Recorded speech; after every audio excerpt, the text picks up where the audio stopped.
편하게 앉으시죠.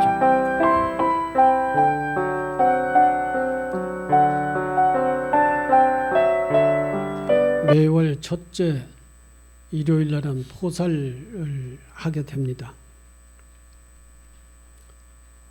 주보를 좀 다 같이 참고를 해 주시죠.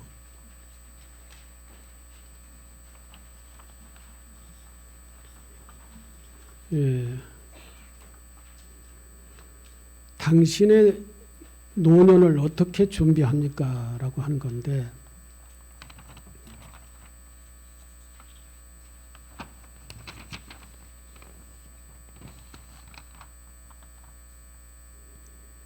혈기왕성한 젊은 시절은 현실 속에서 많은 것들을 성취하고 즐기느라 바쁘기만 하다. 지금 뭐 다 여기 계시는 분들은 노후 준비, 노후에 어떻게 살 것인가, 또 건강하게 살 것인가, 또 어떻게 죽을 것인가, 이러한 것들을 많이 고민을 하시는 분들이다. 그래서 이걸 한번 같이 우리가 함께 생각을 해보자라고 하는 의미에서 이걸 준비해 왔는데, 다른 잡담을 하다가 시간만 다 보내버려 가지고 좀 바쁩니다만은, 그렇게 즐기느라 바쁘기만 했어요. 젊었을 때는.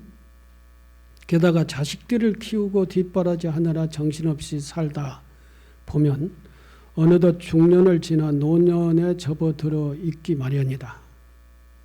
이때쯤 되면 크고 작은 성취와 쾌락 속에서 만족을 느끼며 살아오던 지난 날들이 서서히 무상하게 느껴지기 시작하며 육신의 건강 또한 예전 같지 않게 된다.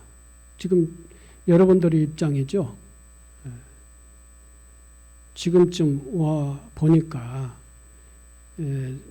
살아왔던 젊은 시절을 되돌아보니까 그렇게 젊은 시절은 뭐 시간 가는 줄 모르고 살다가 또 애들 뒷바라지 하느라가 정신없이 살다가 보니 이만큼 지나와가지고 지금 60대들 아니에요? 다?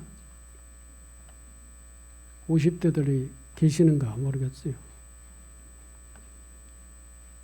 이때쯤 보면은 육신의 건강 또한 예전 같지 않게 된다. 대부분 사람들은 젊은 시절을 자식을 위해 희생했으니 노년에는 자식에게 대접이나 받으면서 편안하게 살아야지, 이런 생각을 한단 말이죠. 그러면서 또 친구들과 여기저기 여행이나 다니면서 여생을 즐겨야지, 이렇게 노년을 꿈꿉니다. 그러나 막상 늙어 노인이 되면 세상 일은 그렇게 여의치 못하다. 자식들은 바쁘기만 하고 불편한 몸은 여행은커녕 가까운 나들이조차 힘들게 한다. 제가 경험을 해보니까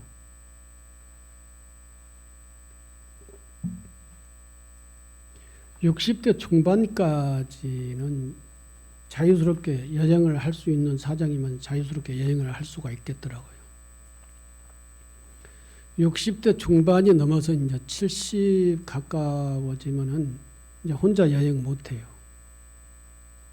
또 이제 연고 있는 사람들이 혼자 여행 못 가게 해요. 누가 그러면 같이 붙들고 가주냐 하면은 그런 사람도 없어요. 그런 상황으로 되더라고요. 그 여행, 몸 움직이는 것뿐만 아니라 이 모든 조건들이 안 맞아 들어가요. 그때 되면 돈도 다 자식들에게 다 빼앗겨 버리고, 건강은 건강대로 다 이제 무너져 버리고, 내 마음대로 할 수 있는 것이 하나도 없어요. 물론 아주 재벌들은 또 다르겠지만 그렇지 않고 우리 서민들은 다 그래요.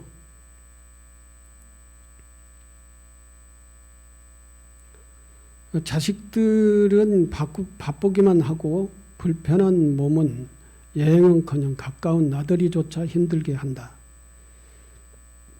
더욱 안타까운 것은 엄연히 자식이 있음에도 불구하고 병든 몸으로 혼자 애롭게 살 수밖에 없는 노인들이다. 이때 마음의 상처는 말로 다 할 수 없다. 그렇다고 회한 속에서 자식들을 원망하면서 세월을 보낼 수는 없다.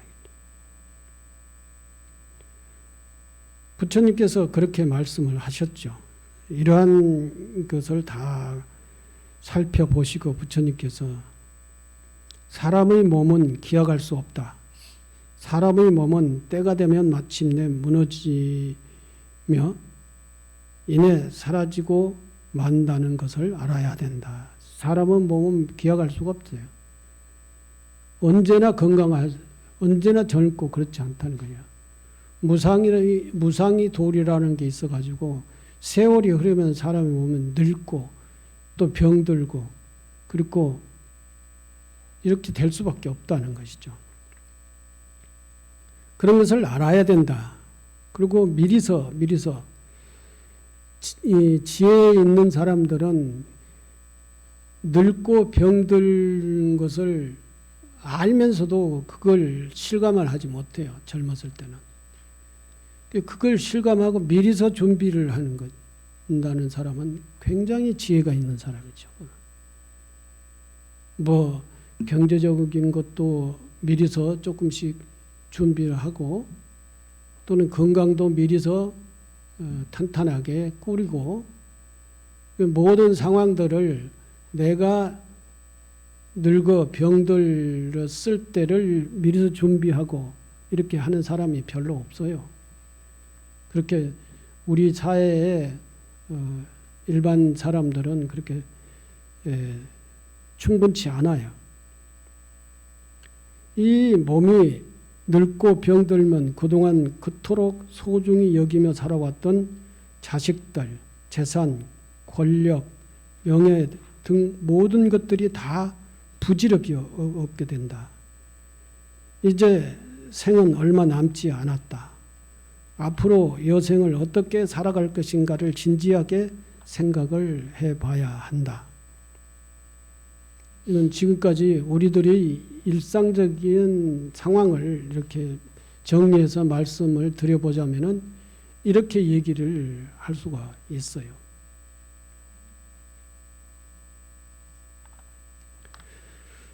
부처님 생존에 계실 때 이야기입니다. 사화때의 아주 부유한 부부가 아들, 딸 14명을 두고 매우 행복하게 살았습니다. 옛날에는 애들 많이 낳는데 14명까지 낳은 것 같아요.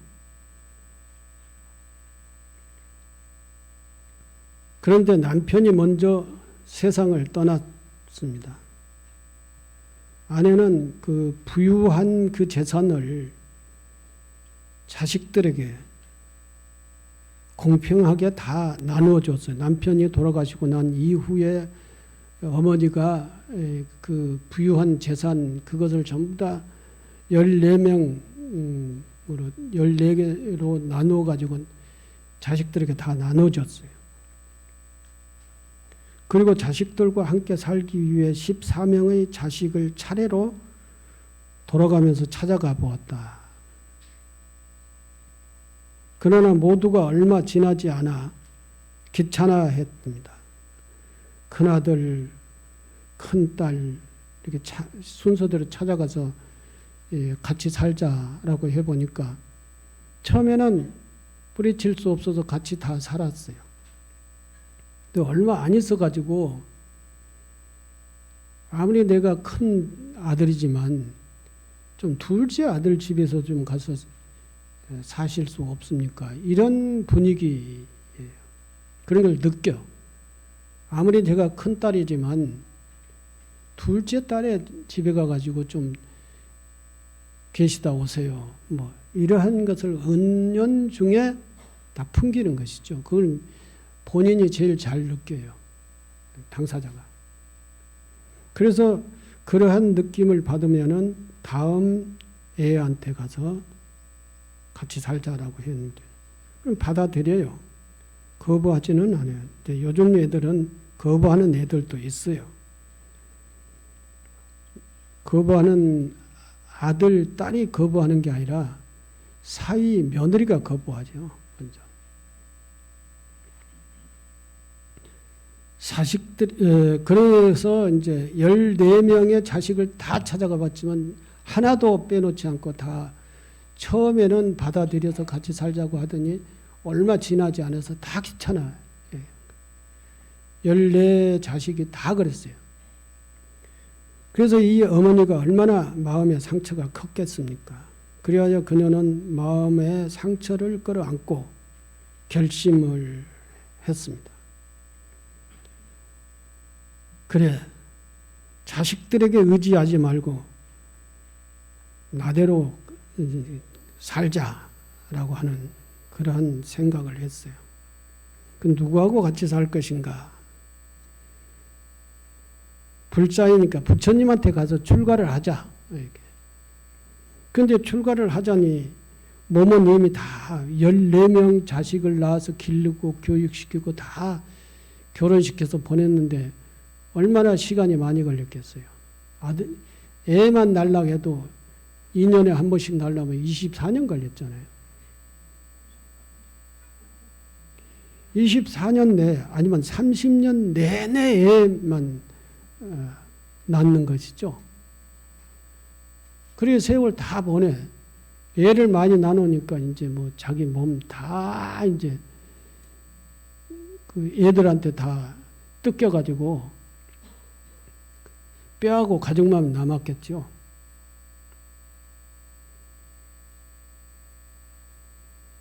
그래서 애들한테 이제 배신을 당하고 마음의 상처를 끌어안고 결심을 했어요. 자식들에게 의지하지 말고 부처님께 출가해서 살자. 그녀는 마침내 부타카 바후라고 하는 바후 부타카라고 하는 비구니가 됐어요. 이제 출가하면 법명을 주잖아요. 근데 부처님께 법명을 지어받았는데 바후 부타카라고 해요. 바후 부타카는 무슨 얘기냐면은 무슨 뜻이냐면은 자식이 많은 여자 이런 뜻이에요. 자식을 14명이 낳았으니까 많이 낳았잖아요. 그 자식이 많은 뭐 스님 이렇게 이런 뜻의 그 법명이에요. 바우 부타카라는 뜻 이름라는 뜻의 이름 바우 부타카 비구니가 되었습니다.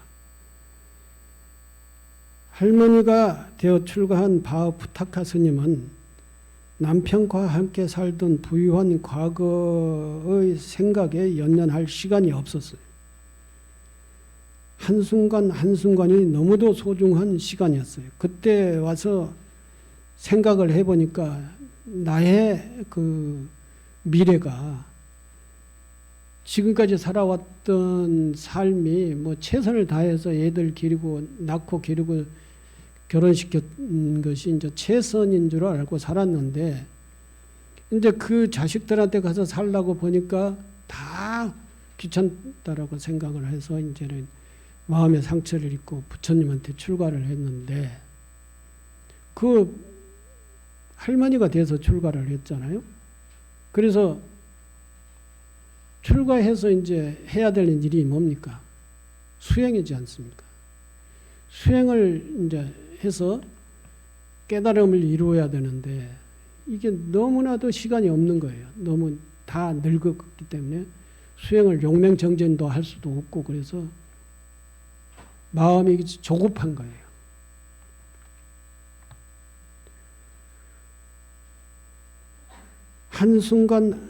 한순간이 너무도 소중한 시간들이었다.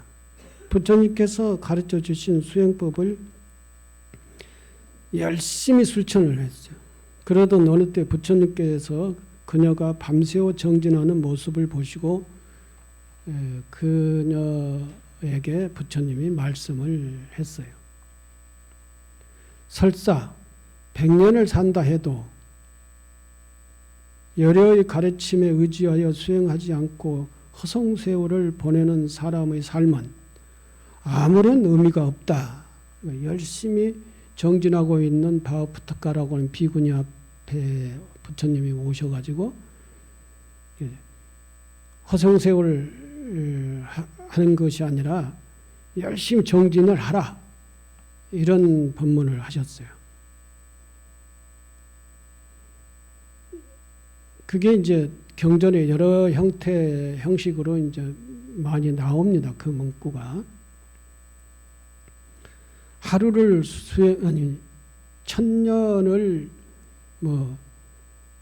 부유하게 사는 것보다, 부유하게 살고 수행하지 않는 것보다 하루를 수행하고 사는 것이 더 값지다라고 하는 그런 문구도 있지요. 그런 말씀을 하셨고, 부모님의 은혜를 잊지 않고 봉양하는 것은 자식의 도리입니다. 비록 자식이 효를 다하지 않는다 해도 그것은 자식의 몫이다. 그보다 더 중요한 일은 자신의 노년을 건강하게 가꾸는 길을 찾는 것이다. 그 길은 부처님의 가르침에 따라 수행 정진하는 것이다. 그래야만 하루가 다르게 늙고 병들고 육신의 고통과 번뇌 속에서 마음을 추스려 평온을 찾을 수 있다. 이 얘기가 여러분들 귀에 들어옵니까? 안 들어오죠? 예. 빨리 끝났기면 바라기고 있지 말이 들어오겠어요? 제가 앞에서 서설 하느라 시간을 다 보내가지고. 이 일은 누구도 대신할 수 없다. 넘쳐나는 재산도 많은 효자도 친구들도 이견만은 해결할 수 없습니다. 오직 자기 자신의 몫이다.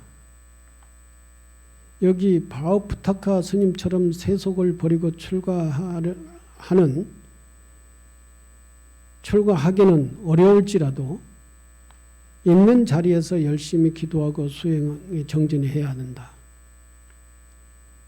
그리하여 무너지기 쉬운 것들, 덧없는 것들을 떠난 평온한 마음으로 진정 가치 있고 의미 있는 삶을 살아야 된다. 예, 여기까지 말씀을 드리고, 대충 무슨 말씀인지는 알잖아요. 다 지금 살아왔던 삶의 것을 얘기를 하는 거니까. 근데 지금에 와서 생각을 해보니 지금까지는 어쩔 수 없이 해서 그렇게 살았다고 그래요. 애 낳고 애 기르고 또 사업을 하고 일을 하고. 근데 여기까지 왔어요. 지금에 와가지고 이제는 뭘 할 거예요? 애들한테 의지해서 살 겁니까? 애들한테 의지해서 산다고 생각하는 사람들 요즘 별로 없어요. 다들 이제 그 전에 이제 어느 스님이 이런 것을 대비하기 위해서는 제일 현실적인 삶을 하려면은 경제적인 것을 준비해야 된다 해가지고 자식들에게 재산 물려줄 필요가 없다. 이렇게 법문할 때 얘기를 했었어요. 그랬더니 그걸 이제 아마 집에 가서 애들 있는데도 다 얘기를 했나 봐요. 애들이 스님한테 막 욕을 하더라는 거예요. 지가 뭔데, 응? 남의 가정을 이래라 저래라 이제 하느냐. 이렇게 얘기를 했다고 하는 그런 얘기가 있어요. 근데 저도 오늘 이제 집에 가서 자식들한테 그렇게 얘기하면은 그런 얘기를 들을 수 있는 그런 얘기의 내용이에요. 지금 제가 뭐 집을 애들한테 물려주지 마라. 애들은 지들이 알아서 살도록 해라. 그리고 집을 노후 대책으로 앞으로 이제 모기지론이라고 하는 것인가요? 그거 보고 예. 그 은행에다가 잡히고 한 달에 얼마씩 받아서 써라. 그런 얘기하면은 공감을 할 수 있는 사람들이 많을 거예요. 많을 거라고요. 그렇게 준비하는 사람들도 있을 거고. 그런데 우리나라 부모들은 어떻게 해서든지 다 애들의 모든 기반을 다 만들어주고 만들었음에도 불구하고 더 많이 주지 못해가지고 아쉬운 그러한 심정의 부모예요. 전부가 다. 그래 이제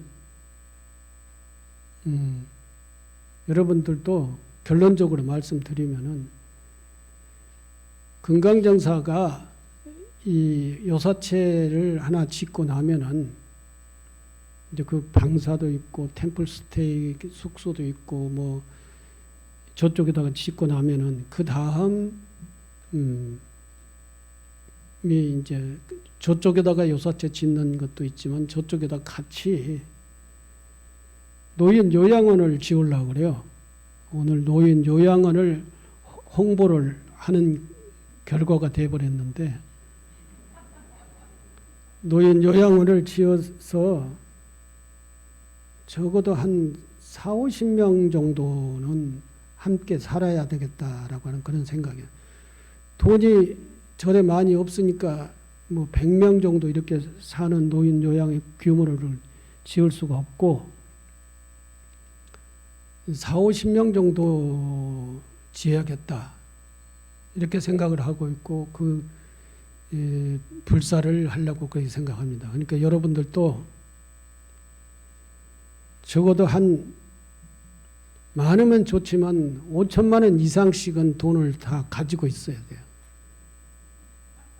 그것은 절대 애들한테 주지 말고 가지고 있으면서 금강정사 노인 요양을 짓는다 하면 거기 들어올 때는 적어도 5천만 원은 이게 시사를 하고 들어와야 될 거 아니에요. 그 요양을 지을 수 있는 그 건축비가 들어가니까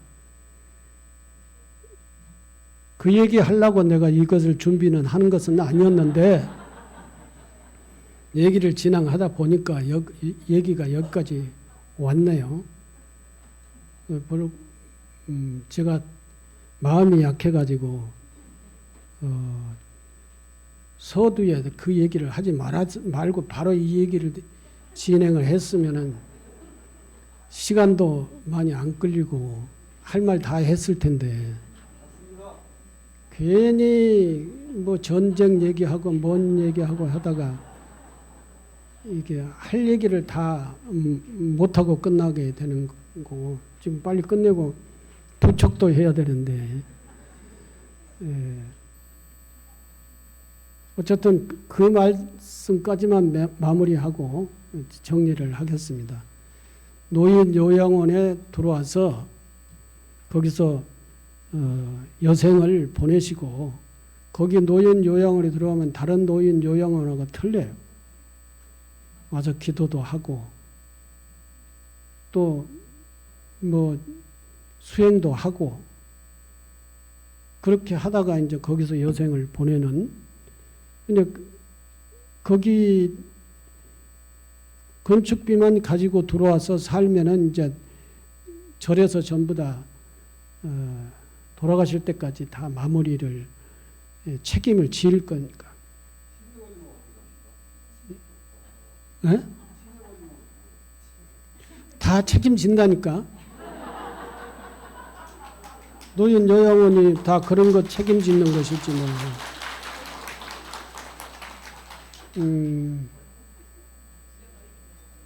그렇게 그러니까 노인 요양원에 들어와서 그냥 치매 걸려 살라 그런 얘기가 아니고 거기 들어와서 열심히 부처님 가르침에 의해서 수행 정지를 하면서 살라 그런 얘기예요. 자, 이제 끝내야지 안 되겠어요.